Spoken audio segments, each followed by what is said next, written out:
Hello guys, myself Amar. Now in this video I will talk about dependency injection. As I told you that dependency injection is a design pattern which is used to implement the inversion of control.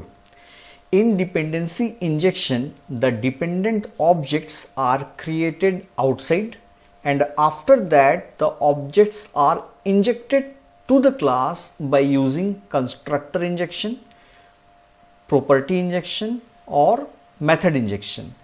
In Spring we have only constructor injection and setter injection. You can just read the note which I have written here. Dependency injection is a design pattern used to implement the inversion of control. It allows the creation of dependent object outside and then inject those objects through different ways: constructor injection, setter injection and method injection. Constructor injection and setter injection is supported in Spring framework. Okay. Now here, what if you write the code without dependency injection? Here what I have done, here I have created class A and I have created another class B. This class B has a method which prints the message method called. Okay. Now suppose you want to call the method from the class A. For that, what I have done, I have created the object of class B by using the new operator, and inside the method A of class A I am calling the class B method by using obj.method. Now if you are writing the code like this, then these two classes A and B are tightly coupled. What is the reason? The reason is that suppose you want to modify your class B with some extra methods and you want to change the class name from B to something else. Now if you want to change the class name from B to something else, that changes must be done in the class A as well, otherwise class A will not work.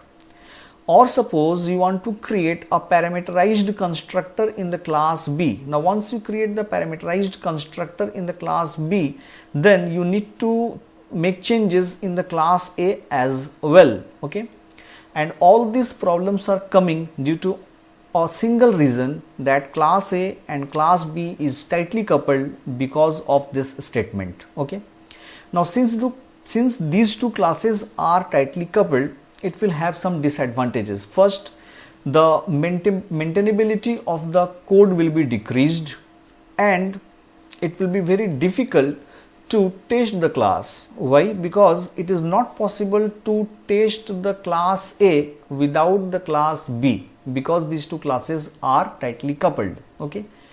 Now suppose I am writing the same code with dependency injection. Here what I have done, I have created a class A and here you can see I have created an interface named as my interface, and here I have a method. Okay.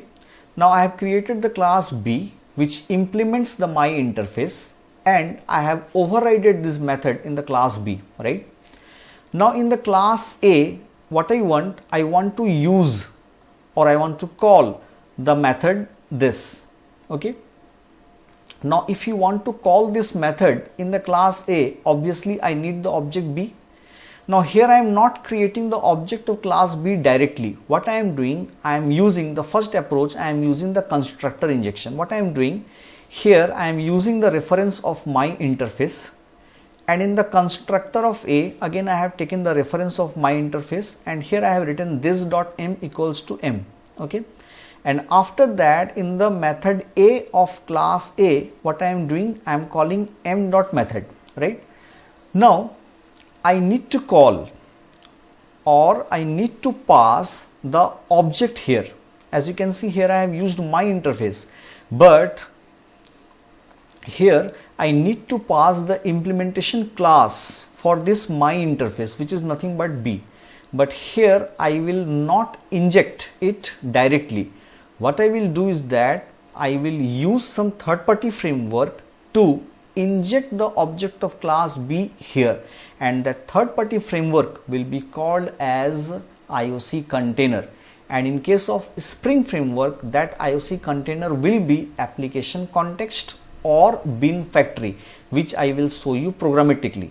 Now since the object is created outside, see here you can see I am not creating the object in the class itself. The object will be created outside, and after that the object will be injected here by using constructor injection, or I can inject the object by using setter. As you can see here, I have created a setter method, set m, and after that I am writing this dot m equals to m. This means I will inject the object here either by using constructor injection or by using setter injection, and that third party framework which will inject the object, which will manage the life cycle of the object, will be called as the IOC container, which is nothing but the application context or the bean factory in case of Spring framework. Now how the Spring framework will use that application context or bean factory to create the object and to inject the object, that I will show you programmatically in my next video. I hope you have liked my video. Please subscribe to my channel, share my videos and comment to my videos. Thank you so much.